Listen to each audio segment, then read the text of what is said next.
Alhamdulillahi wa kafa wassalatu wassalamu ala rasulillahil mustafa wa ala alihi wa sahbihi wa man wafa wa ba'd.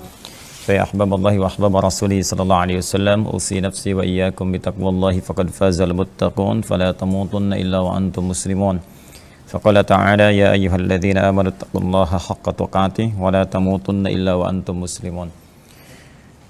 Para al-mu'takifin peserta i'tikaf yang seluruhnya semoga tanpa kecuali baik di sini atau dimanapun mendapatkan penerimaan terbaik si Allah Subhanahu wa taala, dirahmati dan dikabulkan doa-doa kita semua. Dan pemirsa dimanapun Anda berada, berjumpa kembali dalam madrasah Imam Al-Bukhari, bahasan terkait dengan petunjuk Nabi sallallahu alaihi wasallam khususnya dalam mengisi ibadah siam kita.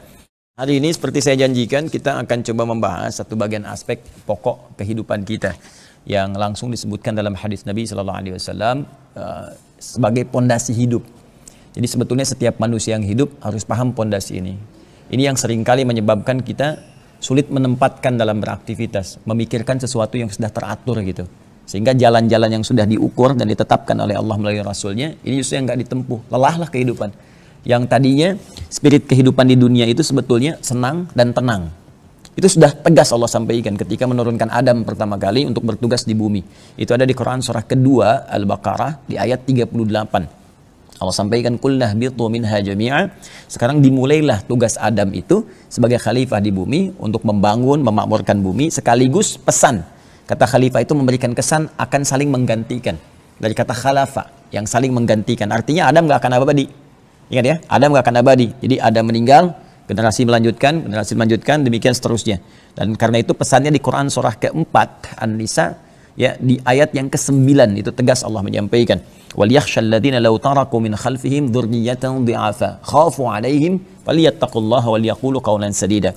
Hendaklah setiap orang tua itu merasa khawatir kalau nanti dia meninggalkan generasi setelah dia bertukar gitu kan dengan misinya itu ternyata lemah keadaannya karena nggak disiapkan. Ya, apa yang harus disiapkan itu? Ya, itu lemah di sini kata para ulama ada 3. Ya, lemah iman, ya, lemah ilmu, lemah harta. Jadi ini mesti kuat, diberikan pondasi yang kuat. Iman mesti kuat karena itu pegangan teguh kepada agama mesti kokoh. Ilmu juga mesti kuat karena ini dasar juga ya untuk mendapatkan kesuksesan dunia dan akhirat bahkan. Kemudian yang terakhir harta karena ini bekal juga yang dibawa untuk kemaslahatan dunia termasuk juga untuk akhirat. Ya nggak mungkin kita bisa zakat kalau nggak ada harta. Gak mungkin sholat bisa membeli pakaian yang baik menutup aurat kalau nggak ada harta. Puncaknya haji dan sebagainya. Nah sekarang dari yang 3 pokok ini saya ingin turunkan beberapa yang penting, yaitu terkait dengan rizki yang kaitan eratnya dengan harta. Jadi kalau kita paham ini, apalagi masa pandemi seperti ini gitu kan, nah, kita akan dapatkan beberapa turunan dalam Al-Quran dan Hadis yang sifatnya sangat menarik. Saya mau turunkan dulu dalilnya ya, sehingga konstruksi pembahasannya utuh gitu ya, jelas. Jadi bukan persepsi kita, tapi dibangun di atas dalil-dalil firman Allah yang sifatnya sudah pasti dan keterangan Nabi SAW yang mutlak gitu kan, nggak bisa ditawar di sini. Nah kita akan lihat bagaimana esensi rizki dalam Al-Quran dan hadis-hadis Nabi SAW. Pertama kita mulai dulu dengan Quran, ya surah ke-51, ini alurnya, ayat 22, ya. Kemudian kita turunkan ke bawahnya nanti Quran di surah ke-87 ya, Al-A'la ya. Ayat yang ketiga. Saya tuliskan dulu suratnya ya, supaya nanti tidak bertanya surat apa. Ini Adz-Dzariyat.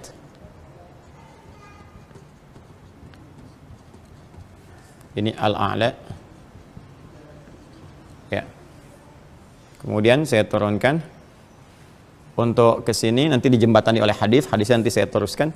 Ini Quran surah kedua Al-Baqarah di ayat 168. Nah, ini baru standar, sifatnya universal. Nah, ini universal, artinya berlaku bagi setiap hamba.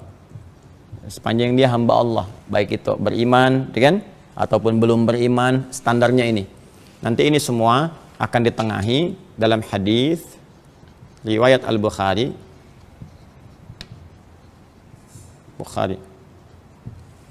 Kalau saya tidak keliru nomor hadis 3208, 3208.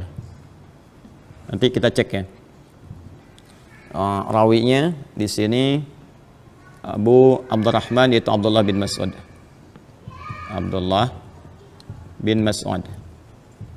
Kemudian dicantumkan juga oleh Al-Imam An-Nawawi, dikutip karena ini pondasi kehidupan, maka Al-Imam An-Nawawi pun memasukkannya dalam 42 hadis dasar, disebut Al-Arba'in itu. Ya, di hadis yang keempat. Ya, Al-Arba'in. Nomor hadis yang keempat. Coba yang bawa kitab Al-Bukhari cek dulu supaya saya tidak keliru. Ya, di nomor hadis 3208. Kalau nggak salah halaman 473 di kitab Anda itu yang saya bagikan di itu. Ada nggak? Sebelah kiri atas ada. Ya, ada Abi Abdurrahman Abdullah bin Mas'ud radhiyallahu ta'ala anhu, ya. Inna ahadakum yujma'u khalqu fi batni ummi, ada hadisnya? Inna ahadakum yujma'u fi batni ummi. Betul ya? Alhamdulillah. Jadi ini ya, pas ya. Baik, ini yang universal. Sekarang kita khususkan untuk yang beriman. Ya, mesti ada bedanya ya. Kita katakan, ya Allah, saya beriman kepadamu. Apa perbedaan iman saya dengan yang belum beriman terkait rezeki? Kalau sama-sama, untuk apa saya beriman? Itu kan logika berpikirnya ya. Maka Allah turunkan sebelum kita tanya ketentuan untuk orang beriman di Quran surah kedua Al-Baqarah. Nah, saya berikan begini supaya mudah. Ayat 172. Lebih dahsyat lagi nanti Quran surah ke-7 Al-A'raf ayat 96. Nah, kemudian ini korelasinya nanti kaitannya di Quran surah ke-65 At-Talaq. Wah, ini kalau mau kita turunkan panjang. Di ujung ayat kedua sampai dengan ayat keempat. Nah, contohnya, ini contoh di Quran surah ke-3 surah Ali Imran. Bukan Al tapi Ali ya. Di ayat ke-37. Nah, ini dulu, ini yang paling pokok yang dasar nih. Nanti kita turunkan, boleh jadi akan ada turunan-turunan detil lain di hadis Nabi SAW ataupun di ayat Al-Quran. Pertama terkait dengan esensi rizki, ya, sebagai pokok kehidupan. Esensi rizki dalam Al-Quran. Ya. Baik, Allah Subhanahu wa Ta'ala mencipta manusia dan memberikan misi. Ya, bukan hanya mencipta, tapi memberikan misi. Penciptaannya ada di Quran surah ke-15 di ayat ke-28. Dan dahsyatnya penciptaan ini diperkenalkan kepada malaikat dan jin yang sudah tercipta lebih dulu. Allah berfirman, wa idh qala rabbuka lil malaikati inni khaliqum basyara min salsalin min hama'in masnun.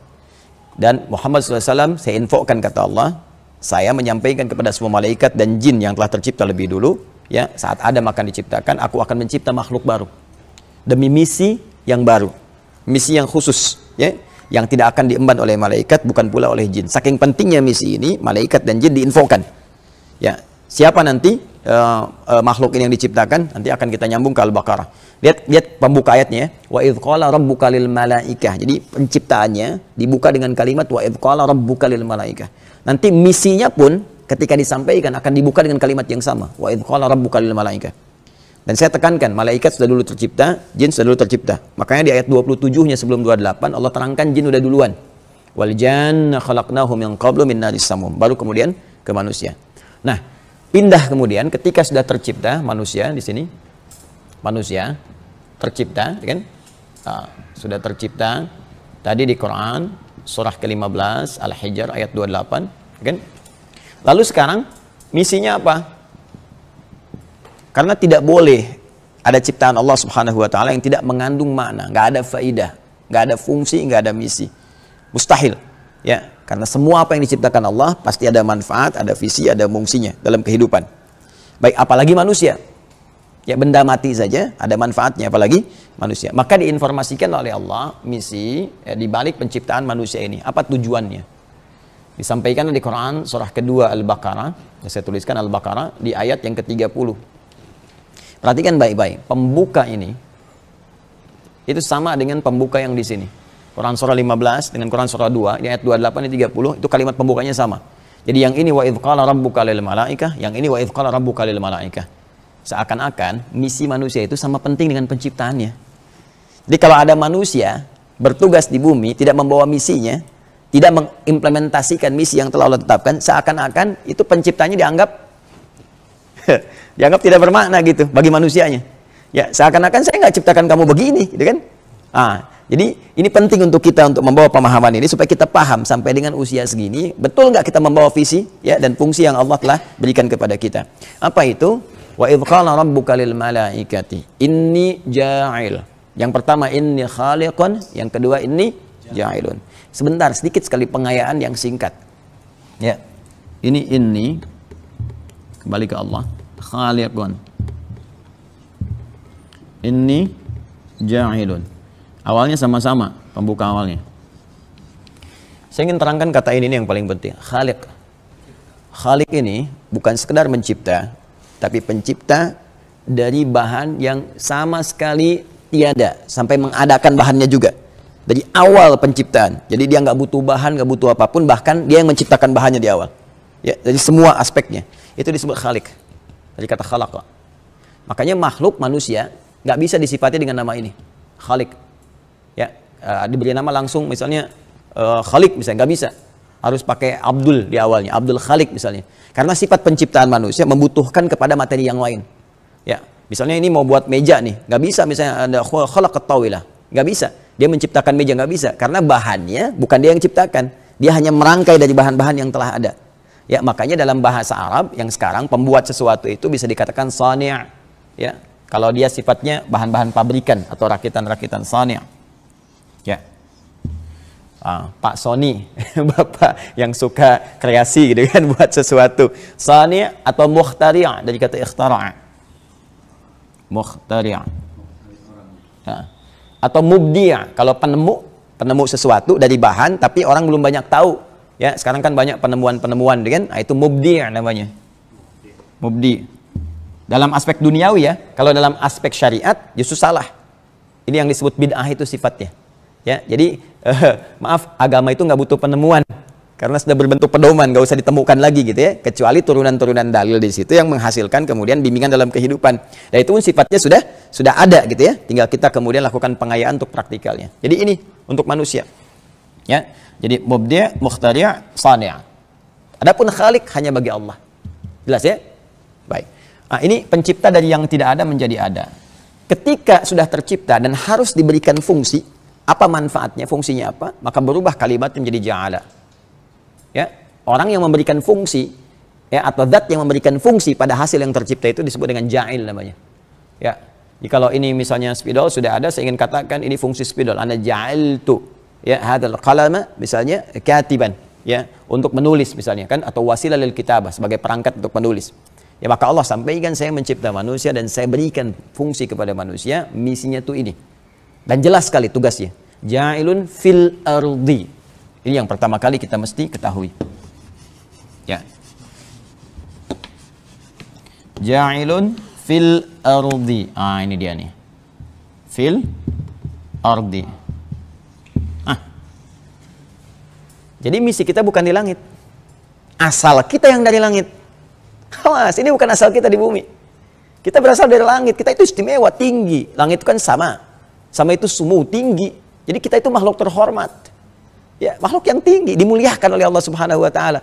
Ya, sama status dengan malaikat, ya, jin yang taat, sama-sama mulia. Tapi nanti manusia bisa lebih mulia dibandingkan dengan makhluk-makhluk tadi ketika berhasil membawa misi ini. Cuma diberi tugas untuk menentukan kemuliaan. Itu diberi tugas. Tugasnya di mana? Fil ardi, yang kita terjemahkan dengan bumi.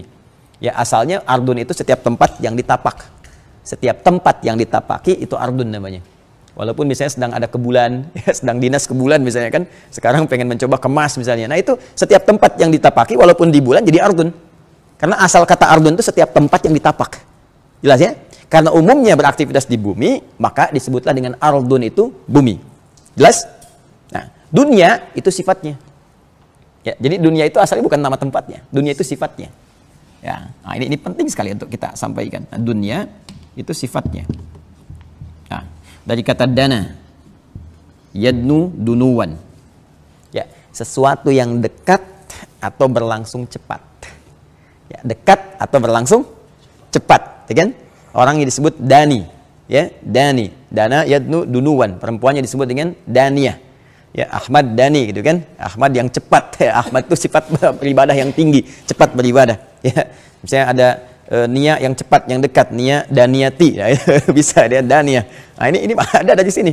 Ya, dana itu cepat. Kenapa sifat dunia disebut dengan dunia? Jadi sifat ardun disebut dengan dunia seakan memberikan kesan bahwa perjalanan hidup di dunia itu, di muka bumi itu cepat. Ya, kayaknya baru kemarin ya Ramadan. Sekarang udah tanggal 29 lagi. Kayaknya baru kemarin menikah, sekarang udah punya cucu. Ya, kayaknya baru kemarin gitu, kayaknya singkat, cepat. Itulah dunia. Dan ternyata misi ini saking inginnya Allah cepat kembali kita kepada Allah Subhanahu wa taala guna meraih rahmatnya, maka dijadikan kehidupan di muka bumi ini tidak berlangsung lama. Ya, untuk memberikan kesan kepada kita, satu saat cepat atau lambat dengan sifat cepatnya kehidupan dunia kita akan pulang. Kita akan pulang. Jelas ya? Nah, kalau sudah mengerti tentang ini, maka rahmannya Allah, kasihnya yang sangat dalam kepada setiap hamba menjadikan setiap hamba Allah itu diinginkan langsung oleh Allah sukses dalam rangka membawa misinya di bumi. Ya, untuk sukses inilah diberikan bekal-bekal. Cuma nanti dikembalikan ke manusianya, mau ikhtiar nggak memaksimalkan bekal ini saat bertugas. Jelas ya? Baik. Apa di antara bekalnya? Inni ja'ilun fil ardi, ini ya. Jadi misinya, kalau misi kan selesai, misi komplit kan harus kembali kan? Laporan kan? Sama saja kan? Kita pulang. Nah, ini misi komplit, kita pulang kembali kepada Allah, lalu dievaluasi bagaimana misi kita itu yang disebut dengan hisab nantinya. Nah, ketika kembali ini membawa misinya apa? Ja'ilun fil ardi khalifah. Tadi saya katakan, khalifah itu setidaknya punya dua makna yang utama. Satu, akan saling menggantikan. Jadi sifat misi ini kata Allah akan saling menggantikan, gak akan abadi. Ya, kita selesai, ada generasi lain. Generasi ini selesai, ada yang lainnya lagi. Tarik konteks lebih dekat ke keluarga, ayah selesai, gantikan anak. Anak selesai, gantikan cucu. Demikian seterusnya. Dan nanti ada konsepsi dalam Al-Quran memberikan petunjuk kepada kita bagaimana menyiapkan generasi terbaik untuk menggantikan kita. Nah, yang kedua, mana khalifah ini dari kata khalafa, turunannya adalah sesuatu yang membawa kebaikan. Ya, kemakmuran, manfaat, dan kesuksesan. Jadi seakan memberikan kesan saat bertugas nanti, apapun tugasnya harus sukses. Harus membawa manfaat, harus baik. Makanya nanti turunannya Quran surah ke-17 ayat 70. Ya, surah 17 ayat 70. Walaqad karramna bani Adam. Ya, sungguh kami muliakan semua anak cucu Adam. Jadi, saat kita turun ke muka bumi ini, kita membawa sifat kemuliaan. Itu yang harus ditransfer dalam kehidupan kita. Jangan sampai mengurangi kehormatan kita. Makanya turun hukum haram. Pernah dengar haram? Ini haram. Itu haram dari kata hurmah. Nah, ini ada soundtracknya sedikit. Ini anak-anak nih. Biasanya lagi menghafal ya, ngulang dia. Nah, jadi hormah itu haram. Itu diserap ke dalam bahasa Indonesia di kata hormat. Hormat itu seakar dengan kata haram. Bukan diharamkan hormat, bukan. Asalnya turun hukum haram itu untuk menjaga kehormatan kita. Supaya tidak larut dalam kenistaan. Jadi jangan turun status menjadi makhluk yang tercela. Padahal asalnya terhormat gitu. Makanya lisan kita itu terhormat. Jangan dipakai untuk berkata yang kotor. Begitu berkata yang kotor menurunkan kehormatan kita. Asalnya demikian. Nah, jadi ini yang kita harus bawa misi kita di muka bumi. Apapun profesinya. Apapun pekerjaan kita, passionnya apapun, berlaku yang baik. Sukses di dalamnya. Bangun bumi dengan baik, niatkan sebagai ibadah, pulang kepada Allah. Untuk memberikan ini, supaya sukses, diberikanlah bekal.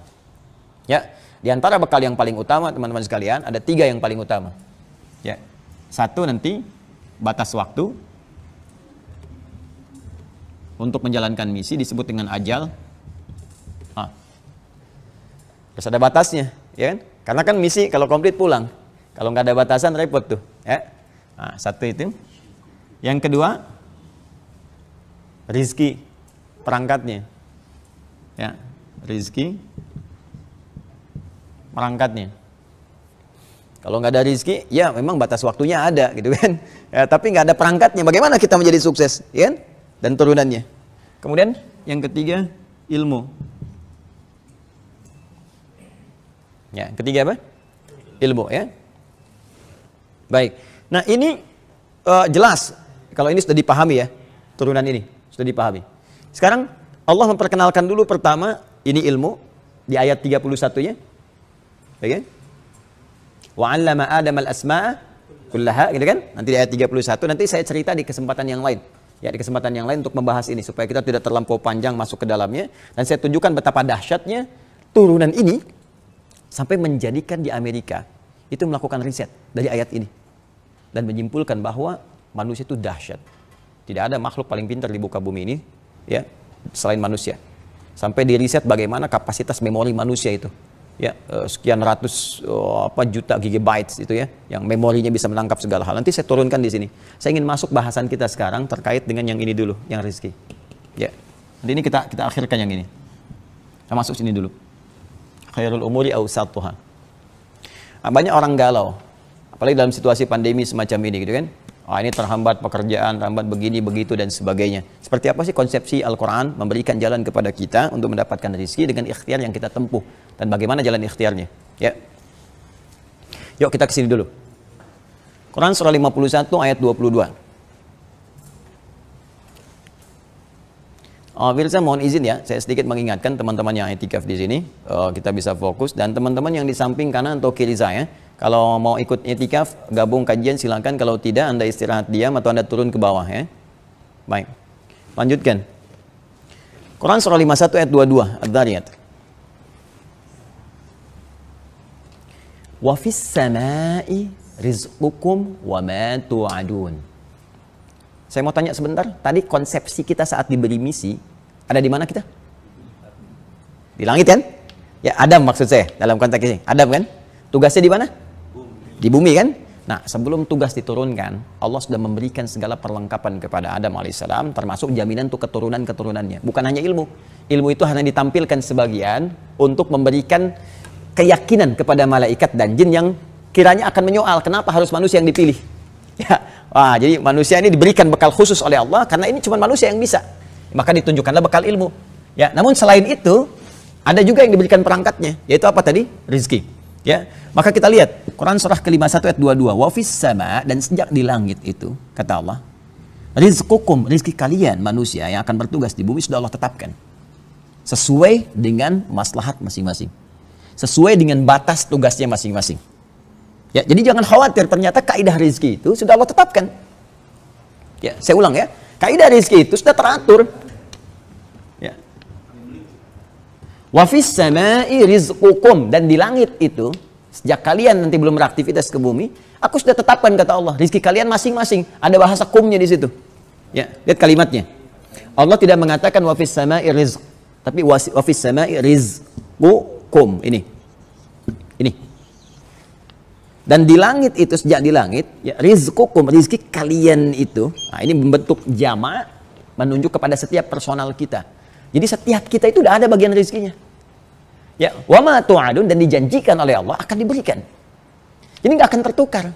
Makanya kalau orang Islam, orang beriman, juga non-muslim, mau mengkaji konsepsi ini, nggak akan terjadi pencurian. Ya, karena setiap kita udah dapat bagiannya, nggak akan tertukar.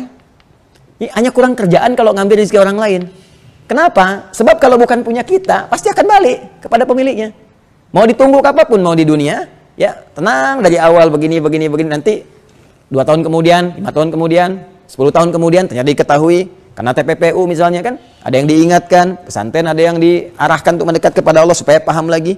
Nggak ketemu di dunia, nanti akan terus akan kembali. Baik di keturunan, dikejar kembali. Ada yang di alam kubur, sampai di akhirat.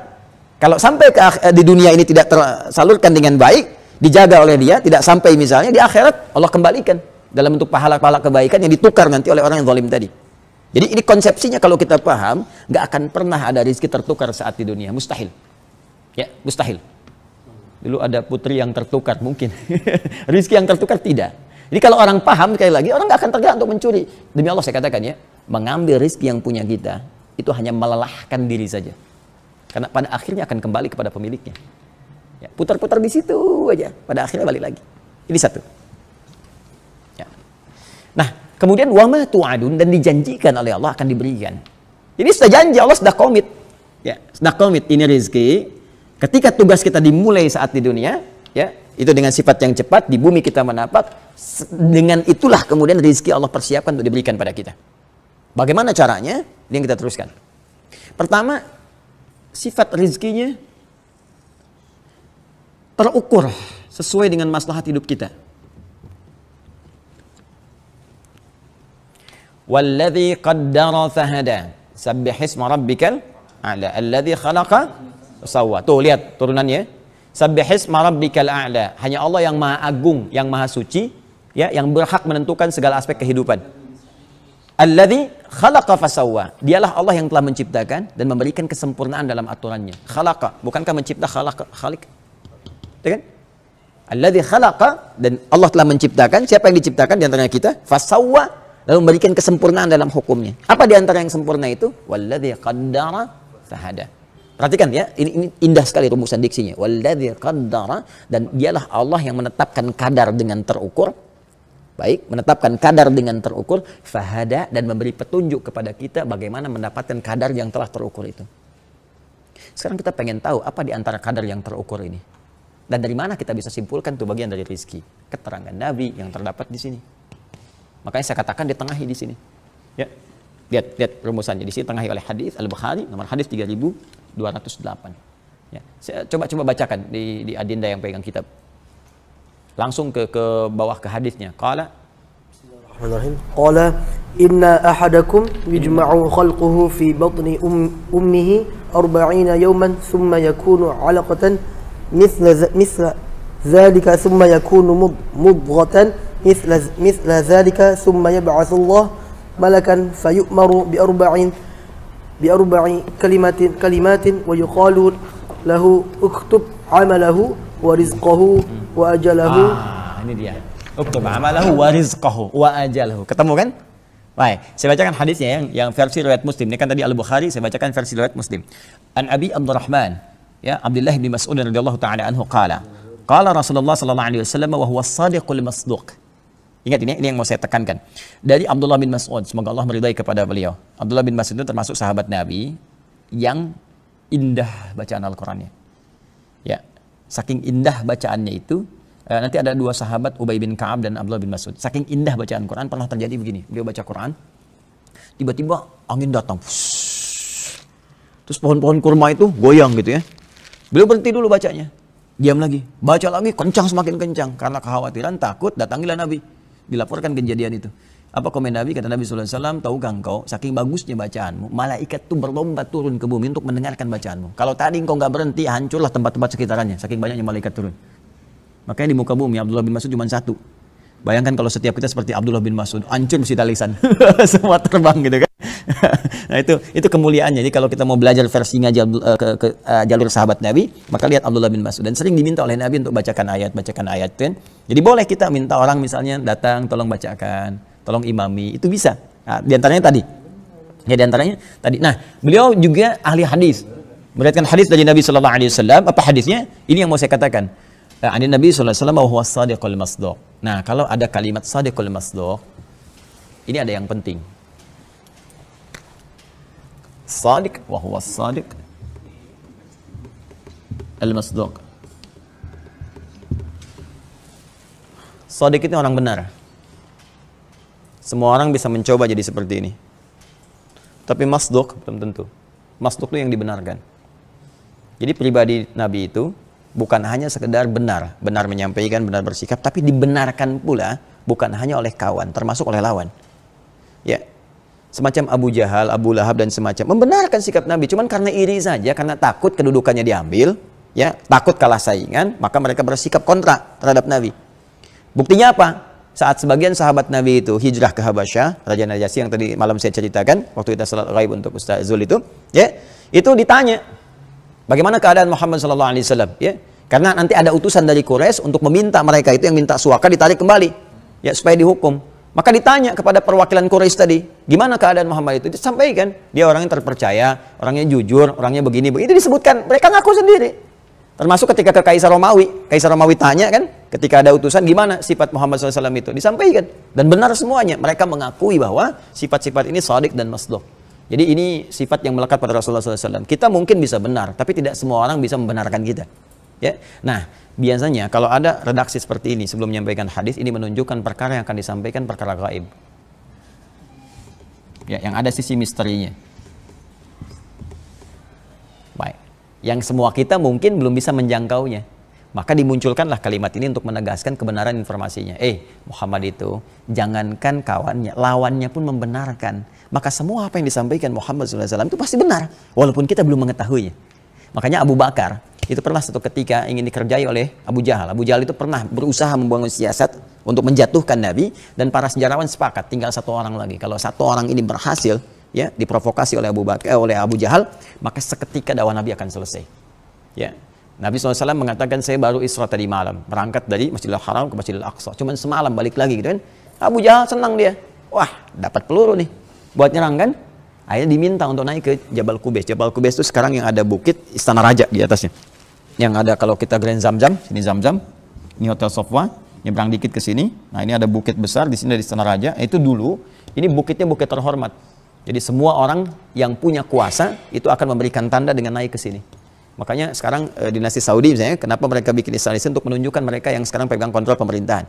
Ya, ini sudah dari dulu ya, secara historical. Nah, makanya Nabi ketika beliau Isra, ya Abu Jahal mengatakan, Muhammad SAW naik aja ke Jabal Qubais, sampaikan informasi gitu kan. Ini berita besar, orang harus tahu. Naiklah Nabi. Begitu Nabi naik menyampaikan berita itu, langsung Abu Jahal menyampaikan naik ke atasnya. Lalu dia berkata, ini kan dustanya Muhammad SAW. Ini dustanya Muhammad. Ya. Bagaimana ada orang berangkat ke Masjidil Aqsa, kita aja berniaga, itu bisa berbulan-bulan, bisa bertahun-tahun untuk pulang. Dia cuma semalam katanya balik lagi. Maka tertawa banyak orang. Disitulah ada yang tadinya yakin jadi ragu, ada yang kembali kemudian ke percayaan semulanya dan sebagainya. Tinggal satu orang yang menentukan, yaitu Abu Quhafah. Abu Quhafah itu rumahnya di mana? Yang Hotel Hilton sekarang. Nanti kalau satu saat berangkat ya dengan saya tunjukkan nih, ini rumah si fulan. Nah, ini posisinya di sini. Ini hotel yang Menara Zamzam ya. Di sini ada jalan sedikit di sini. Ini ada Hotel Hilton di sini. Darut Tauhid sebelah sini. Hotel Hilton yang warnanya marmer gitu ya. Nah, ini kalau kita dari tengah itu naik tangga ada eskalator. Ya, eskalator, kemudian berhenti di eskalator, masuk itu samping kanannya ya. Kemudian masih benar gitu ya sampai dengan sekarang. Itu di situ ada musalla. Ya, itu rumahnya Abu Bakar dulunya. Di Hotel Hilton itu. Maka disusul ke sini. Cari Abu Quhafah, Abu Bakar As-Siddiq radhiyallahu ta'ala anhu, dicari ke situ, disampaikan. Ayolah ikut katanya. Kemana? Pokoknya ikut aja. Udah ketawa-tawa tuh, gembira tuh. Tinggal satu orang ini, kalau satu orang ini berhasil, selesai dakwah Muhammad SAW. Ya. Maka apa yang terjadi? Coba dengar kamu, apa yang dikatakan Muhammad. Ayo Muhammad berkata lagi SAW ya. Maka beliau menyampaikan seperti yang semula, aku tadi malam diisrakan, berangkat dari sini ke Masjidil Aqsa. Ada kejadian begini, kemudian diperlihatkan sampai aku kembali ke sini. Ya, dengan Mi'raj dan kembali ke sini. Udah ketawa Abu Jahal, menanti apa perkataan Abu Bakar. Apa jawab Abu Bakar?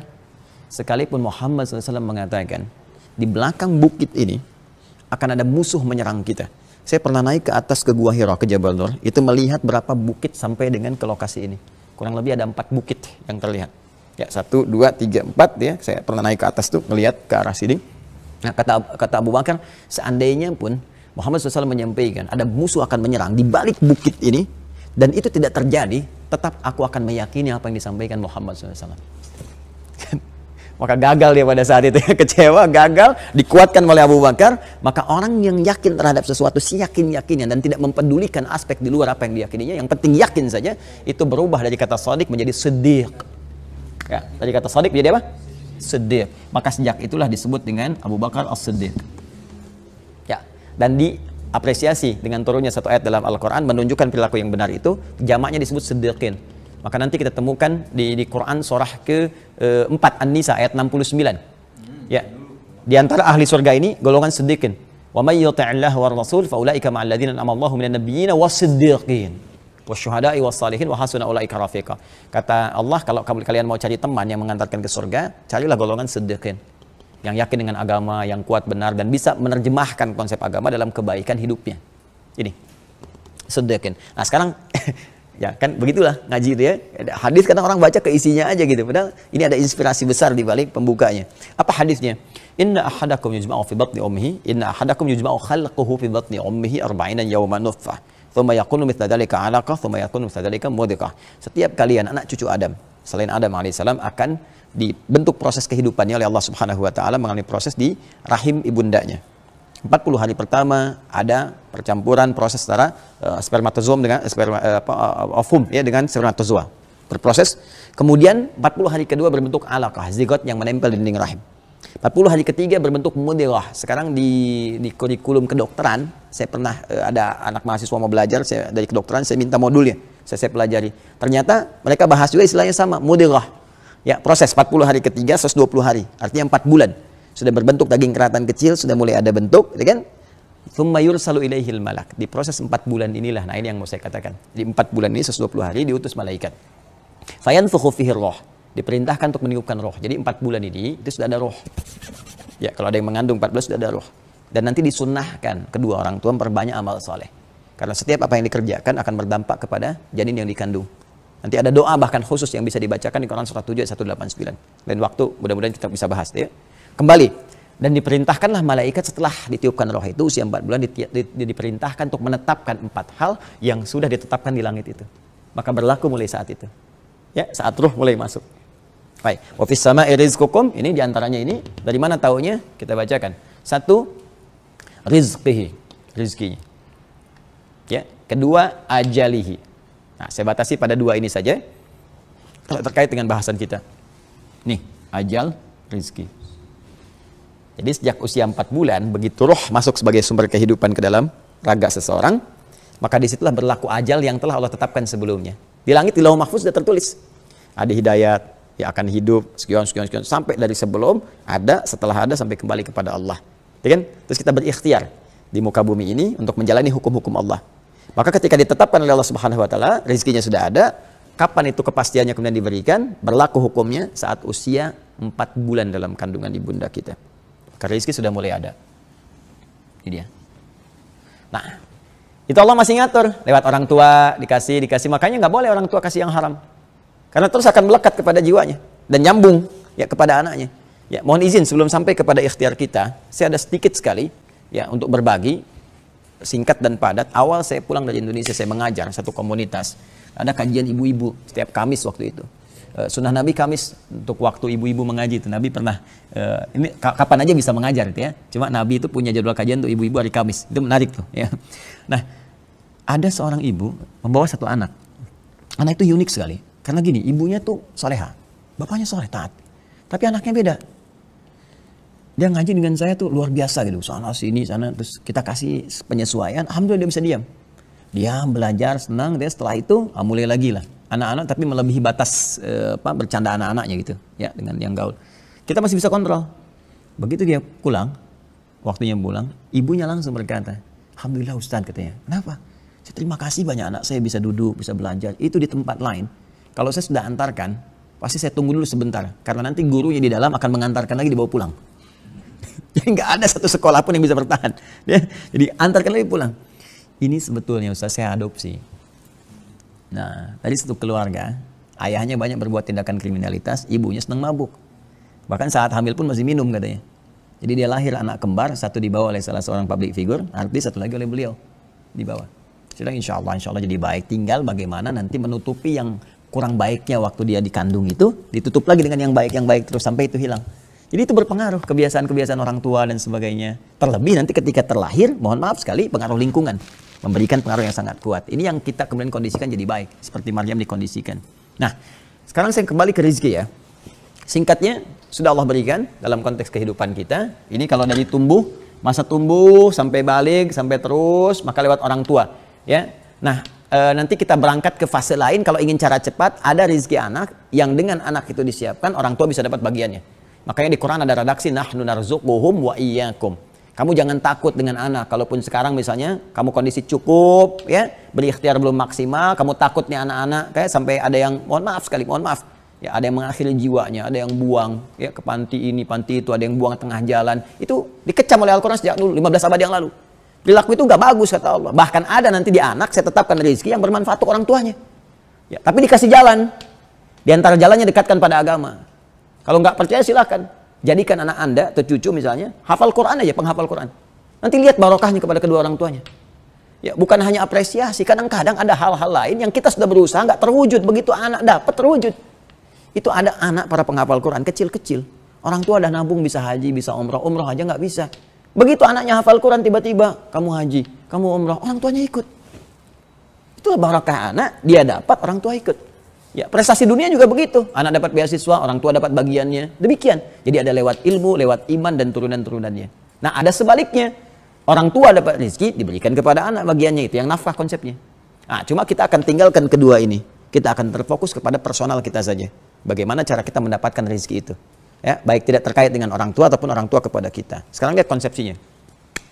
Nah, ini secara universal dulu ya, umum. Karena ini statement yang Allah sampaikan dalam Al-Quran untuk hamba. Kalau hamba kan menyeluruh sifatnya.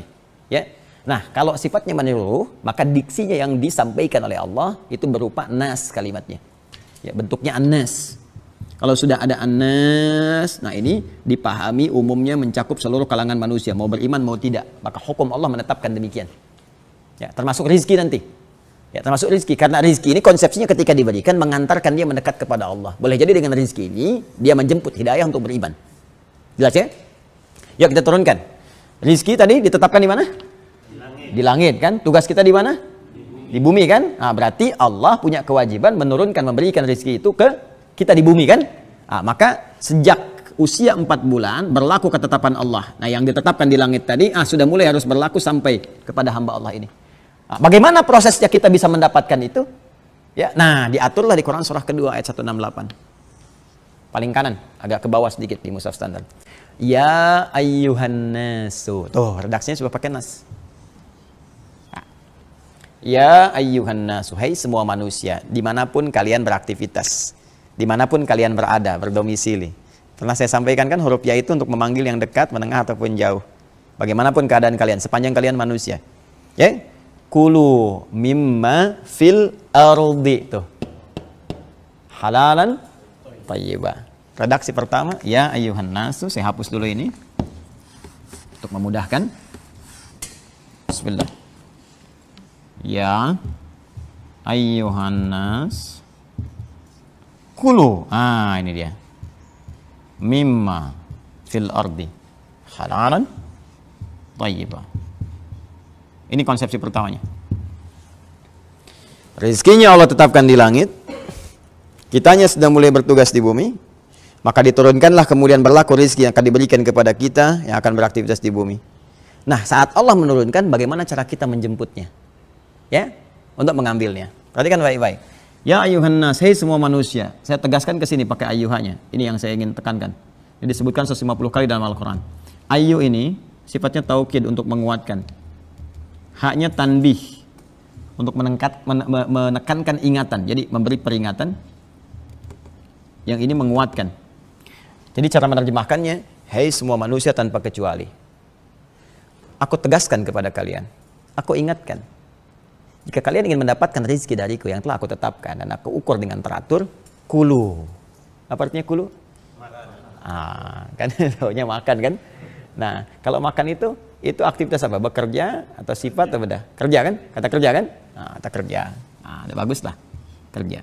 Kalau kerja itu usaha nggak? Usaha. Nah, kulu ini fi'il amr. Fi'il itu kata kerja. Nah, maka kalau kita ingin mendapatkan rezeki dari Allah, perintah pertama dari Allah adalah usaha untuk mendapatkan itu. Kerja, bergerak. Ya. Sepanjang kita mau bergerak, beraktivitas, ya tuntutan Allah sederhana, bergerak aja. Minimal motivasi terdepannya itu untuk mencari makan, kebutuhan pokok. Nah, ini yang disebut di bahasa Indonesia, kalau saya nggak keliru, sinekdok pas prototo. Ya, menyebutkan sebagian yang dimaksud keseluruhan. Atau sinekdok lawannya totem pro parte, menyebutkan keseluruhan yang dimaksud sebagian. Ya, kalau orang mau bekerja itu kan, mohon maaf ya ketika ditanya, papa berangkat kemana? Mencari sesuap nasi. Kan? Padahal yang dicari kan se-magic jar, kemudian juga untuk pakaian, untuk kelengkapan itu kan. Tapi yang kita tampilkan itu kan, mencari sesuap nasi kan. Nah ini di ilmu balaghah rumusnya dzikrul ba'di yuradu bihil kullu, menyebutkan sebagian dimaksud keseluruhan. Ya, sinektopas, prototo. Jadi yang Allah ingin sampaikan adalah, kamu mesti bekerja, berikhtiar. Kalau enggak, bumi enggak terbangun nanti. Gimana bisa bangun kantor, bisa ada kendaraan, bisa bikin obat, bisa bikin ini itu kan kreasi kita. Jadi ini katalis yang dipacu oleh Allah. Ayo kerjakan ini, nanti rezeki turun. Dan hikmahnya ketika kita bergerak bukan cuma rezeki yang turun, maka kemaslahatan bumi yang tadi telah ditetapkan oleh Allah terbangun. Perangkat-perangkat kemudahan, jadi ini, jadi itu. Nah, orang Indonesia kan luar biasa. Kemarin kan kita bahas ikan, orang Arab kepala dibuang, orang Indonesia diramu lagi, jadi masakan. Kepala kambing jadi masakan. Ya orang-orang daun cuman dibuang-buang, udah ini orang Indonesia tek jadi bungkus ketupat. Jadi bungkus lepet macam-macam kan. Jadi semua bisa diolah gitu kan. Dan perintahnya sederhana, kalau Anda bergerak, rezeki turun. Makanya sebetulnya untuk mendapatkan rezeki itu nggak perlu pusing. Ya, nggak perlu pusing. Bahkan perintah paling dahsyatnya nih. Ya, yang paling menarik. Kita hidup di mana? Di bumi kan? Ya, yang kita tapak itu bumi nih, fil ard. Ya kan? Dan yang paling dahsyat ada minnya, mimma nih. Kulu mimma. Mimma ini asalnya begini, min plus ma. Nah, kalau pakai ma, ini isim mausul, kata sambung untuk menunjuk semua keadaan tanpa batas. Ya, semua terjangkau tanpa batasan. Makanya ketika Ramadan, ghufira lahu ma taqaddama min dzambi. akan diampuni semua dosa tanpa batas yang pernah dikerjakan. Ada hadis kan, man shoma ramadhana imanan wa ihtisaban ghufira lahu ma taqaddama min dhanbi, sepanjang bertobat gitu kan. Nah, ini pun tanpa batas disambungkan ke bumi di sini. Allah sampaikan, saya bentangkan seluas-luasnya di seluruh wilayah bumi. Kalau kamu mau beraktivitas, jadi nggak ada alasan dimanapun kamu tinggal, pasti rezeki akan menyertai sepanjang kita mau bergerak. Tapi yang Allah tuntut dengan pergerakan itu nggak banyak. Min. Apa artinya min? Sebagian. Dari itu hukum nahu. Tapi kalau balaghah, itu min artinya banyak. Di antaranya tab'id. Ya, at-tab'id. At-tab'id ini menunjuk pada sesuatu yang parsial, sebagiannya saja. Artinya apa? Kalau kita sambungkan min dengan ma, karena ada hukum idgham di sini, ya idgham begonah, maka kita baca mimma. Asalnya min dengan ma. Yang Allah tuntut di sebagian bumi dimanapun kita berada, karena kita nggak harus menjangkau semua bumi. Kita bergerak aja. Saya sekarang ada di Bekasi, Bekasinya di Pekayon misalnya kan. Saya mencari ikhtiar di Bekasi, oh belum ketemu, profesi udah banyak yang lain. Pindah sedikit geser ke Galaksi. Ya kan? Coba lihat peluangnya apa yang bisa kita kerjakan. Sekarang kan banyak orang modal fluid aja, prit lewat 1.000. Sekarang nggak pakai fluid ya, ya itu dahsyat tuh. 1.000, makasih Pak. Ya 2.000, makasih Om tuh. Bapak jadi Om. 5.000 jadi bos tuh. Jadi besoknya Anda terima setoran karena dia bilang bos kan. Jadi itu luar biasa tuh. Cuma belokkan jalan aja udah bisa jadi rezeki. Halal kan? Baik kan? Nah, makanya nanti ada turunan dengan yang kalau ingin meningkat lagi silahkan. Nanti padanannya ilmu. Semakin tinggi ilmunya, semakin terangkat derajat, semakin mudah rezekinya. Itu yang konsepsi Quran surah ke Al-Mujadalah itu. Ya, di ayat yang surah 58 di ayat yang ke-11. Yarfa'illahu alladhina amanu minkum walladhina utul ilma darajat. Allah akan mengangkat semakin ilmunya naik tinggi, rezekinya pun bersanding dengan ilmu. Makanya nanti konsep yang pertama dibangun ilmu, turunannya nanti ada rezeki dan waktunya disebut dengan ajal. Di S1 naik S2, salarinya lain, perhatiannya lain. Naik S3 semakin tinggi lagi, semakin beda lagi. Itulah. Jadi kalau kita mau tingkatkan kualitas kita. Tapi kalau kita mau dapat rezeki saja sesuai dengan kadar kehidupan kita, maka kita bergerak dapat rezeki. Jadi kalau kita cuma diam, kata Umar nggak akan ada turun dari langit langsung kemudian mohon maaf emas dan perak gitu kan. Kita harus jemput. Ya kecuali cara menjemput kita adalah dengan cara menunggu sampai datanglah kemudian satu kondisi yang dengan kondisi itu datang rezeki, cuman caranya nggak menyenangkan. Ya, nunggu gak makan-makan sampai sakit, bawa ke rumah sakit, baru infus masuk rezeki itu lewat sakit. Datang orang dan sebagainya. Saya dulu waktu di Kairo ada diskusi begini, ada dua orang pintar dua-duanya. Ya, satu aliran tekstual, yang kedua perpaduan teks dengan konteks dan masuk pada kontekstual gitu ya sifatnya. Jadi orang ini gini punya prinsip. Allah kan sudah katakan rezeki diatur di langit, pasti diberikan. Kita nggak usah repot. Yang udah diatur katanya udah. Ya dia nggak baca aturannya bagaimana. Yang penting Allah sudah mau kasih, kita tunggu. Gak bisa kata yang satu, harus kita ikhtiar dulu. Ikhtiar baru datang. Kita buktikanlah. Jadi yang satu ingin membuktikan. Saat kayak gini kita nih, ya kita etikaf. Kalau di Timur Tengah itu gak harus Ramadan. Kadang-kadang ada zawiyah. Zawiyah itu untuk khusus kita menyendiri, baca, bertakarrub pada Allah. Sisi yang lain tuh ya. Kayak kita punya nih, di sini misalnya, atau tempat sebagian belakang masjid itu. Itu masuk dia. Dia sembunyi di balik meja. Dan ada kebiasaan etikaf di situ. Dia sembunyi di balik meja supaya gak ketahuan. Nah biasanya ada orang donatur kasih makanan. Ya, setiap waktu gitu ngelihat. Hari pertama masuk lihat ada berapa orang. Ya hal min akhir, ada lagi yang lain enggak? Katanya saya mau ngasih makanan nih. Enggak ada karena dia kan sembunyi. Kan enggak boleh ngapa-ngapain, diam. Kan? Tanya marbot enggak tahu, karena marbot enggak tahu ada yang sembunyi di situ. Hari kedua tanya lagi kan, ini saya kasih lagi ada yang lain, enggak ada kan? Dia boleh gelisah tuh, lapar. Hari ketiga dia enggak tahan. Dia udah enggak tahan, begitu datang lagi orang nanyakan kan, ada lagi yang lain katanya kan? Ini saya mau pindah ke tempat lain kalau enggak ada yang lain kan? Dia ngasih kode, gitu kan. Baik, begitu dia ngasih kode, rupanya ada orang, kata marbot kaget. Begitu dilihat, dah kelihatan orang lapar kan. Kenapa anda nggak bilang katanya kan? Dikasih dia kemudian 2 bagian, 2 box lah kalau kita. Begitu dikasih itu temennya yang tadi diskusi langsung nyamperin ke dia, dia katakan kan saya udah bilang dari awal, rizki itu mesti diikhtiarkan dicari walaupun dengan gitu. Paham ya? Nah, ini kadang-kadang kalau kita nggak puasa kan orang ceramah berarti dia pengen minum kan. Nah ini yang saya maksudkan ya. Jadi jangan putus asa, jangan ada alasan ya kayak pertanyaan yang tempo lalu kan. Di sini diponis saja di pekerjaan itu kan kita bisa mencari yang lain, berikhtiar. Yang penting Allah menuntut kita ikhtiar. Kadang-kadang ini yang terjadi seringnya begini, bukan nggak dikasih, tapi Allah itu sangat pencemburu pada ketakwaan kita. Jadi kalau sudah orang mendekat kepada Allah itu dijaga oleh Allah. Dinaikin dulu sampai merasakan kenikmatan mendekat kepada Allah. Lalu setelah itu terjadi sesuatu yang sangat dahsyat. Akumulasi dari ikhtiar dia selama dia mencari itu. Misal, sekarang hari apa? Selasa. Nah, Selasa ya kan? Selasa ada yang kerja nih. Ya, taruhlah melamar pekerjaan atau nyari atau kemana. Terus dalam pandangan manusia nggak dapet tuh. Bukankah setelah itu dia berdoa kan? Meningkatkan salatnya. Ya, kadang dia tahajud, kadang dia puasa, kadang macam-macam. Nah, itu tanda pertama. Jadi kalau kita sedang mendapatkan keadaan seperti itu, cepat ambil.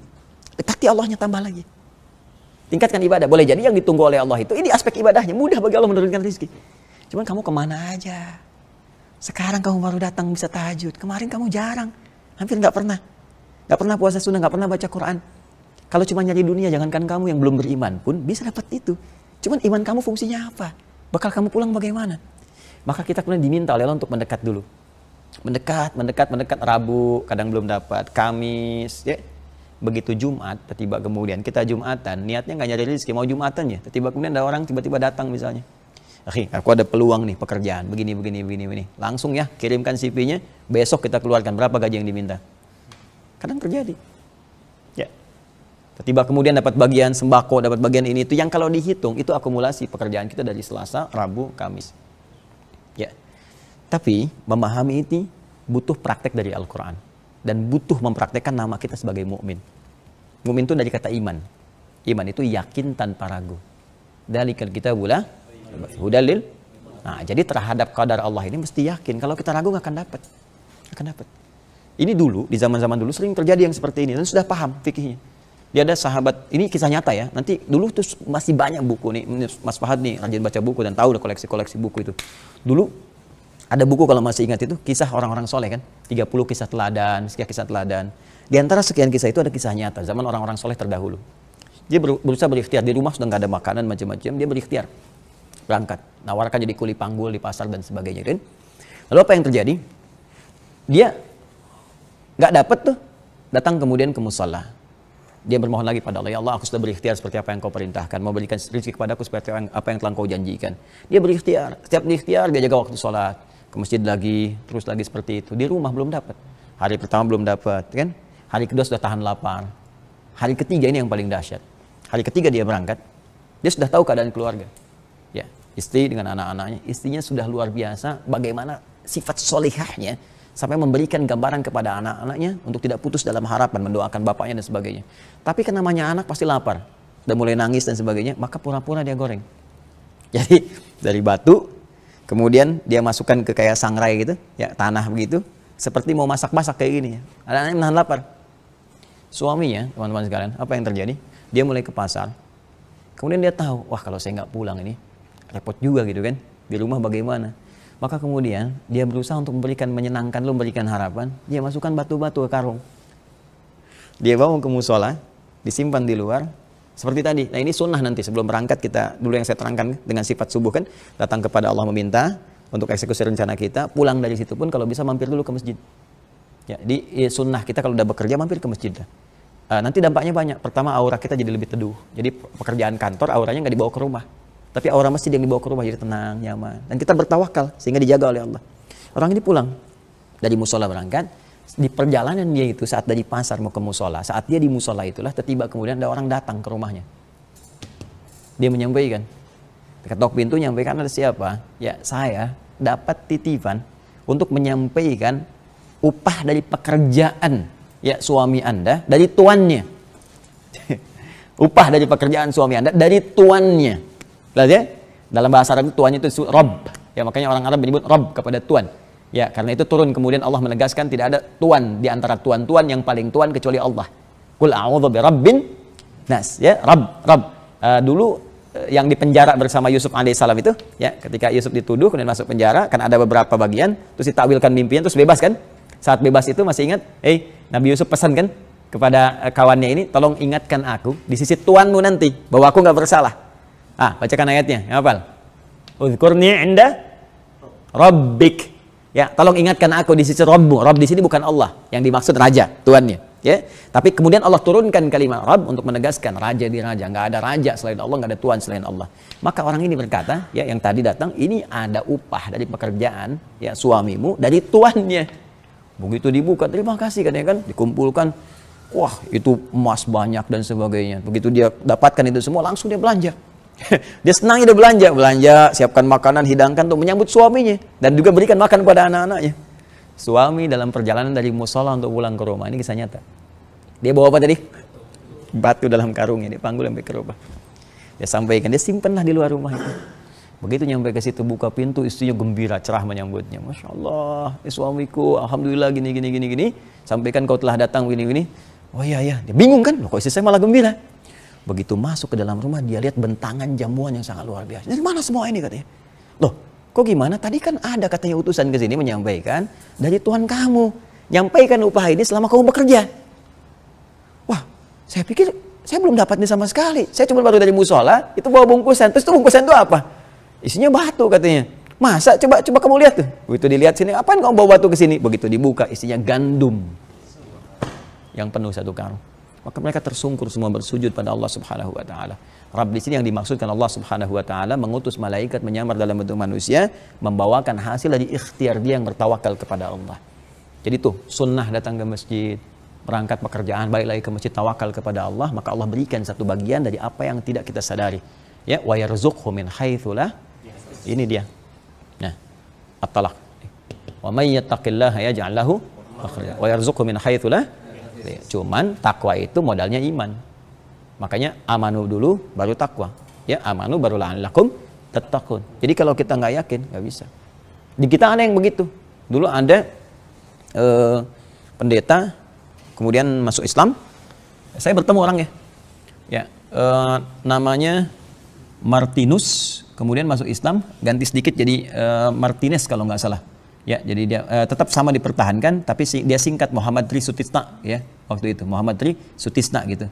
Dia sama begitu pindah ke Islam, ya mengalami satu kesulitan, kan? Tapi dia rajin tahajud, itu mendawamkan takwa dalam bentuk tahajud.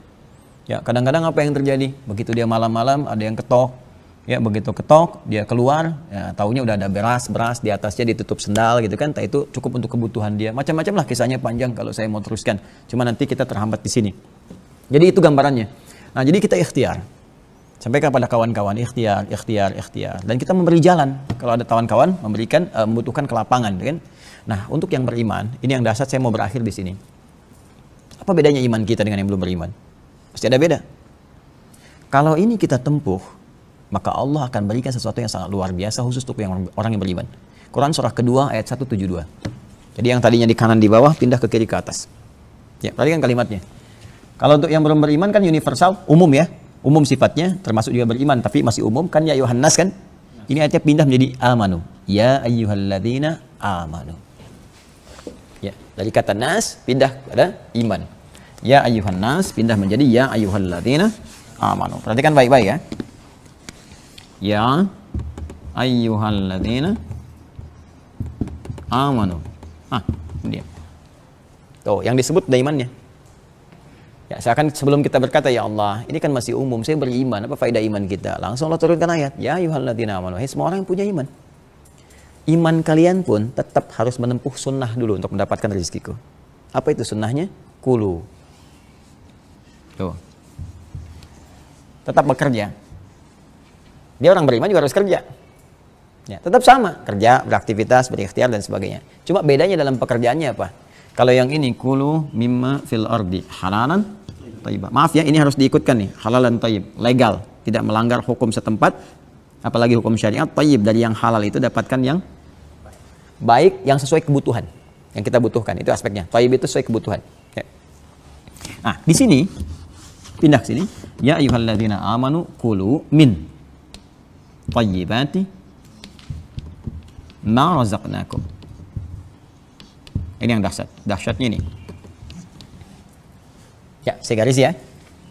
Kulu, silahkan kamu bekerja dulu, berikhtiar aja, apa aja dulu. Ya, apa aja dulu. Yang paling menarik, yang ini kan mimma fil ardi. Kita harus berangkat kemana nih?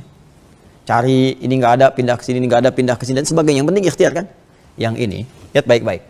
Sepanjang kamu mampu tingkatkan imanmu kepada Allah dan meningkat dengan baik, ma razaqnakum, kamu tetap ikhtiar. Tapi ikhtiar kamu nggak akan sulit, karena kami yang akan siapkan rezekimu sepanjang kamu mau ikhtiar. Yang penting ikhtiar aja. Ya. Bisa jadi ke masjid tiba-tiba dapat makanan. Bisa jadi demikian. Ya, yang penting ada ikhtiar, dengan niat untuk berikhtiar, mewujudkan. Jadi iman itu bersanding dengan ini. Makanya saya sering katakan, bekerja itu kalau kita niatkan karena Allah jadi ibadah. Karena panggilannya iman. Sama dengan puasa. Ya ayyuhalladzina amanu kutiba alaikumusiyam. Kita puasa kan dapat pahala. Maka kerja pun dapat pahala. Jangan dikira mencari nafkah nggak ada pahalanya. Makanya saya sering katakan pada teman-teman yang berkarir atau bekerja dimanapun, saya sering tanya, puluhan tahun kerja jadi ibadah nggak? Kan? Ibadah itu manfaatnya apa? Manfaatnya ketika diniatkan jadi ibadah, ternyata mempercepat datangnya rezeki. Dan yang mengirimkan siapa? Nah, yang kemarin saya bahas, dengan keagunganku kata Allah, aku janjikan, kalau kamu benar imannya, mencari dengan baik, maka seketika itu juga aku percepat datangnya rezeki kepadamu. Nah, yang paling menarik ini, lihat sini. Ini kan ya ayyuhan nasu kulu mimma fil ardi halalan. Yang ini ya ayyuhalladzina amanu kulu min thayyibati. Disebutkan lagi thayyib ini, tapi bentuknya jamak. Thayyibat jamak dari kata thayyib. Tapi halalnya dibuang.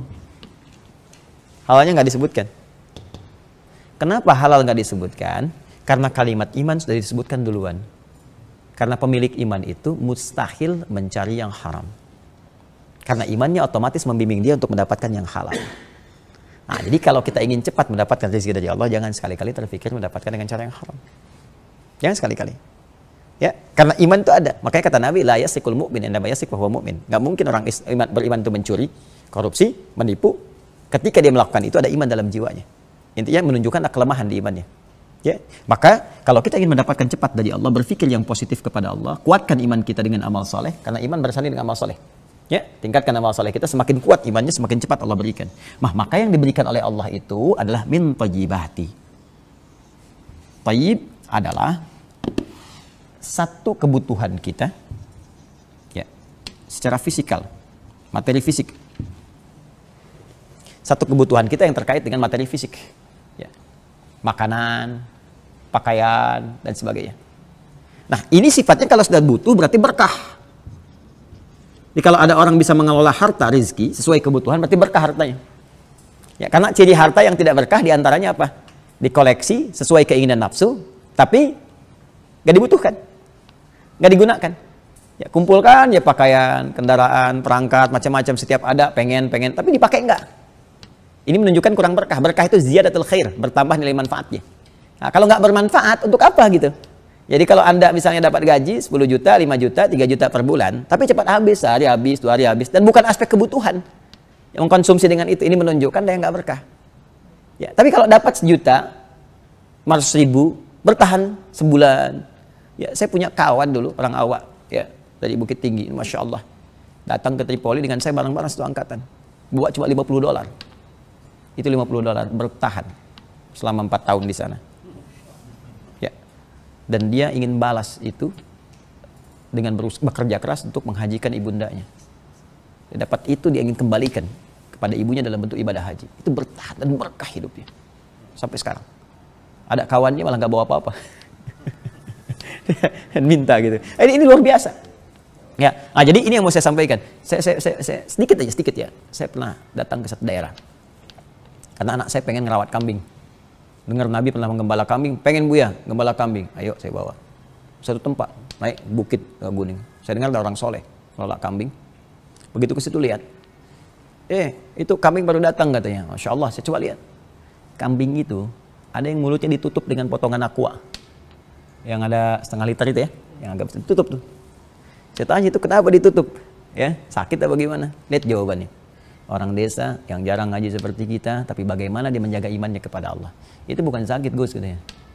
Itu kambing, sengaja kami tutup dari tempat kami beli di bawah, supaya di jalan dia nggak makan yang bukan haknya. Itu saya terpaku begini, keluar air mata saya menetes. Saya bilang, saya mengajar, dan banyak orang datang ke majelis taklim, tapi Anda yang mempraktekkan isinya. Jadi makanya dapat 100.000, 200.000 untuk per bulan itu berkahnya luar biasa. Kami datang tuh makanan, ikan, apa ada aja gitu. Itu sangat luar biasa. Jadi kisah-kisah itu banyak kami koleksi gitu. Itu sangat luar biasa untuk menginspirasi. Jadi saya katakan kalau iman kita bisa meningkat, maka berkah Allah berikan. Berkah. Walaupun cuma dapatnya 100.000, tapi berkahnya luar biasa. Ya kita dapat 500.000, tiba-tiba mau belanja, kawan traktir. Mau gini, buah, teman-teman antarkan, dan sebagainya. Dan gak pernah gitu selesai, terus begitu. Ya. Nah yang terakhir, ada yang paling dahsyat. Ini saya akhiri. Quran surat 7 di ayat 96. Ya, Quran surah 7 ayat 96. Paling kanan sebelah atas. Tadi kan nas kan? Terus ini iman kan? Nah, sekarang tambah lagi satu. Semakin kita tambah dengan kebaikan, semakin cepat rezeki mengalir. Dan Allah tawarkan untuk semua tanpa batas, bukan 1-2 orang. Seakan ingin memberi kesan bahwa rezeki Allah itu terbuka untuk siapapun. Rahmat Allah sangat luas. Apa kata Allah? Walau anna ahlal qura amanu, iman tuh, wattaqau, plus takwa, imannya tambah takwa. Nah, coba saya tanya lagi, rezeki tadi di mana ditetapkan? Di langit. Langit kan? Nah, diturunkan kemana? Sekarang perhatikan, kalau iman kita tingkatkan, diisi dengan takwa maksimal, walau anna ahlal qura, kalau ada satu penduduk negeri, satu semuanya, bukan 1-2 orang. Kita berdoa di Indonesia ya kan? Baik semua. Amanu, mereka mau beriman kepada Allah. Wattaqau, lalu tingkatkan imannya dengan meningkatkan takwa. La fatahna alaihim barakatim minas sama'i wal ardh. Kami buka semua pintu keberkahan rezeki di langit dan di bumi. Atas bawah. Makanya kita katakan Mekah negeri mubarak. Kan? Madinah mubarak, yang diberkahi. Karena diberkahi rezekinya dari atas dari bawah. Ya. Coba gersang begitu kok tiba-tiba pisang ada, semua jenis buah ada, segala ada. Dan manusia yang beraktivitas ya seringkali, mohon maaf ya, dipandang ya biasa, bahkan sedikit dinilai kecil gitu ya oleh masyarakat dunia.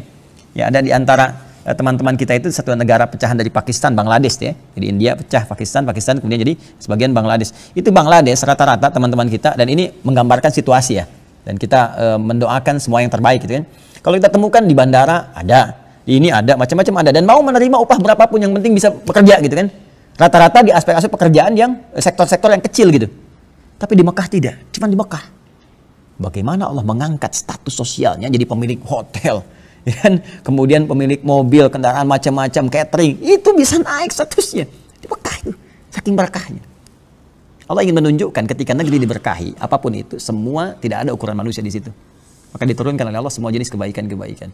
Maka kalau kita ingin mendapatkan semua hal tadi, kemuliaan-kemuliaan, gampang, enak, terbuka semua, dan berkah hidupnya, bertambah kebaikannya, maka tingkatkan iman dengan takwa. Ya. Nah, lalu turunlah jaminan Allah di Quran surah At-Talaq, turun ke bawahnya tuh, ayat 2-4. Kalau kita bisa tingkatkan takwa kan, amanu wattaqau kan, maka lihat jaminannya. Wa may yattaqillaha yaj'al lahu makhraja wa yarzuqhu min haitsu la yahtasib. Siapa yang mampu meningkatkan takwa, semakin meningkat, maka yang pertama Allah akan berikan solusi dari setiap persoalan yang dialami. Rizki bahkan yang datang dari sisi yang tidak diduga. Jadi kalau kita orang beriman, ini kan kita puasa kan sekarang. Dan di antara fungsi puasa meningkatkan takwa kan? Maka demi Allah saya katakan, kalau 80% lebih lah umat Islam di Indonesia benar puasanya, meningkat takwanya, dan negara pasti akan terbantu. Akan terbantu. Ya, taruhlah di krisis misalnya di bidang ekonomi, macam-macam dan sebagainya, itu akan terbantu. Akan datang. Allah kirimkan sesuatu yang mungkin kita harap-harapkan terjadi baiknya. Ya, jadi otomatis itu. Ya, otomatis. Jadi saya kira sekarang harus ditingkatkan. Peningkatan puasa kita ya, sholatnya tingkatkan, baca Qur'annya, tata diri kita lebih baik lagi, sehingga menghasilkan kejujuran, goalnya itu kan, ya, kedisiplinan, kemuliaan, ya, toleransi dalam konteks yang dibenarkan dan turunan-turunannya. Kemudian terakhir, kalau kita tanya, gimana contohnya? Adakah jaminan dari Allah untuk itu terwujud atau hanya janji saja? Allah buktikan lewat Maryam, Quran surah Ali Imran ayat 37. Ini buktinya. Yang meningkatkan iman, meningkatkan takwa, akhirnya sebelum minta sudah Allah kirimkan, seperti yang pernah saya kisahkan. Dan Maryam itu bukan nabi, bukan rasul. Makanya kita nggak bisa ngeles, itu kan nabi ya Allah, itu kan rasul. Ini bukan nabi, bukan rasul. Itu kan laki-laki ya Allah, ini saya kirimkan perempuan. Namanya Maryam. Disiapkan oleh orang tuanya, meningkatkan iman dan takwa. Apa yang terjadi? Kullama dakhala 'alaiha Zakaria al-mihraba wajada 'indaha rizqa. Tuh. Rizqa, istrinya Mas Fahad, rizqa. Wajada 'indaha rizqa. Ya. Fataqabbalaha rabbuha biqabulin hasanin wa anbataha nabatan hasana wa kaffalaha Zakaria. Kullama dakhala 'alaiha Zakaria al-mihraba wajada 'indaha rizqa. Mihrab itu tempat untuk meningkatkan iman dan takwa. Begitu ditingkatkan itu, datang rezeki. Setiap waktu. Ya, sampai Nabi Zakaria berkata, "Qala ya Maryam, anna laki hadza?" Dari mana semua ini? Apa jawabannya? Qalat huwa min indillah. Lihat ujungnya, innallaha yarzuqu may yasha bighairi hisab. Ini konsepsinya. Kalau kita mampu meningkatkan iman dan takwa, Allah kasih rezeki dari sisi yang tidak terduga, bahkan nggak ada batas. Dan itu kemudian dipraktikkan, Nabi ajarkan pada sahabat. Ya, Abdurrahman bin Auf mempraktikkan, modal cuman pakaian, meningkatkan rezeki kepada Allah. Ya, beliau orang kaya di Mekah, kekayaannya banyak. Masuk Islam, diambil kekayaannya, kemudian dipersilahkan hijrah dengan pakaiannya saja. dan dibiarkan, nggak dieksekusi untuk memberikan kesan kepada masyarakat waktu itu nih, kalau masuk Islam begini hasilnya. Dan belum tentu selamat sampai dengan ke Madinah, jaraknya 400 kilo. Kan banyak badai dan sebagainya. Nyampe ke Madinah, orang Madinah sangat baik perilakunya sampai diabadikan di Quran surah 59 ayat 9 sampai 10. Wa yu'thiruna 'ala anfusihim walau kana bihim khassasah, saling membantu luar biasa. Yang haus disambut dengan orang bawa minuman, lapar bawa makanan. Orang kaya jadi fakir diterima oleh orang kaya lagi. Apa pertanyaannya? Ya, lihat kalimatnya baik-baik. Akhil karim dalam bahasa kita. Sami'tu annaka kunta ghaniyan. Saudaraku yang baik, aku dengar kau pernah kaya. Ya, kalau ingin kaya lagi, khudh nisfa mali, ambil setengah kekayaanku. Ambil setengah kekayaanku.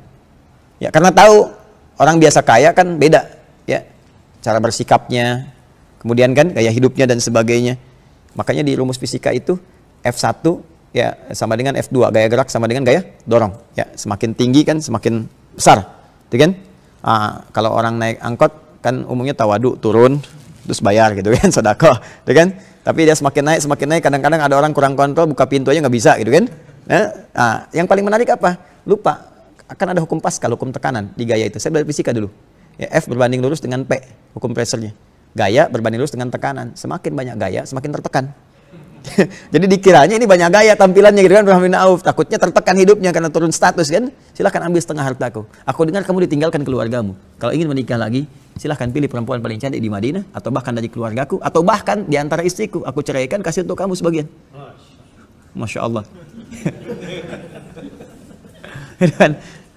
Ini jangan dipikir pakai gambaran kita ya, Tega ngasih istri sendiri, bukan begitu. Nanti ini lain konsepsinya, makanya masuknya pakai iman dulu. Kalau belum paham akalnya pakai iman, nanti iman datang hikmah, membimbing akal untuk paham. Ya, untuk mengerti begitu caranya. Maka apa jawabannya? Saya tanya deh, kalau antum jadi Abdurrahman bin Auf apa jawabannya? Datang ke Bekasi, antum itikaf luar biasa, tinggalkan keluarga, harta nggak ada, ambil setengah harta saya. Kalau perlu, belum dijawab, udah jawab ya. Ya. Apa kata Abdurrahman bin Auf? Jazakallah khair, semoga Allah berikan pahala kepada anda. Hari ini ainal aswaq. Cukup tunjukkan kepada aku di mana pusat bisnisnya. Ya. Ternyata apa? Ternyata Abdurrahman bin Auf sudah dibekali oleh Allah melalui lisan Rasulullah dan prakteknya konsepsi bagaimana meningkatkan takwa. Kan setahun sebelum hijrah itu sholat.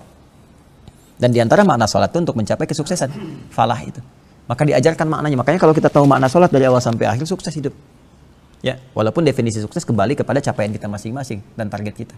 Maka tunjukkan di mana pusat bisnisnya, di situ beliau kelola, dipraktekkan. Terus dekat lagi ke Allah, sholat, apa dan dipakai semua. Apa yang terjadi? Ya, nggak nyampe 3 bulan, itu sudah terkumpul harta beliau luar biasa. Ya, untanya sudah mulai naik cukup banyak, kambingnya cukup banyak, dinarnya hampir 10.000 dinar waktu itu. Ya, setahun jadi orang paling kaya di sana. 2 triliun. Ya, udah terkumpul asetnya itu. Sampai dia meninggal kurang lebih 3 triliun dah asetnya itu. Jadi tercatat dalam sejarah, selama beliau sudah jadi orang kaya itu, pertama, utang orang Madinah yang punya utang itu dibebaskan oleh beliau. Kan? Itu setiap tahun. Yang punya utang siapa? Bebas. Ya, yang kedua, orang-orang yang perlu modal itu dimodali oleh beliau. Dimodali. Ya. Yang lainnya disantuni oleh beliau. Jadi semua orang Madinah dapat bagian dari keberkahan hartanya.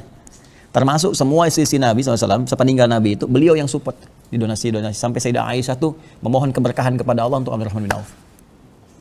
Nah, inilah kehidupan yang memosisikan harta sebagai bagian dari perangkat kehidupan kita untuk mencari bekal untuk pulang. Kalau sudah paham begini, enak hidup. Ya, saya coba praktekkan dan konsepsi terakhirnya harus pandai melihat butuh kita itu seberapa. Lihat di keluarga. Maka selebihnya itu adalah sarana ibadah kita kepada Allah. Gitu. Mungkin dititipkan pada kita untuk itu karena ngejar yang lain mungkin dengan ilmu, dengan tenaga, dengan macam-macam. Sebelum itu dipindahkan kepada orang lain. Ya, itu untuk ini. Belum nanti ilmu, belum kedudukan dan sebagainya. Saya kira itu ya untuk hari ini. Mohon maaf kita tidak buka sesi diskusi dulu ya supaya mudah untuk bisa menstrukturkan ini semua dan mengamalkan dalam kehidupan. Ya, semoga Allah muliakan kita semua, merahmati kita, memberikan petunjuk kepada kita untuk jadi lebih baik dalam kehidupan dan berikhtiar serta bertawakal pada Allah Subhanahu wa taala dari setiap takdir yang telah Allah tetapkan kepada kita semua. Allahumma taqabbal minna innaka antas sami'ul 'alim. Wa tub 'alaina innaka antat tawwabur rahim. Allahumma arzuqna rizqan halalan tayyiban waj'alna minal mu'minina al-muttaqin ya arhamar rahimin wa alhiqna bis salihin ma'al ladzina an'amta 'alaihim minan nabiyyin was-siddiqin wasyuhada'i was-salihin wa hasuna ulaika rafiqa. Rabbana atina fid dunya hasanah wa fil akhirati hasanah wa qina adzaban nar. Bi fadlika subhana rabbika rabbil 'izzati amma yasifun wa salamun 'alal mursalin walhamdulillahi rabbil alamin.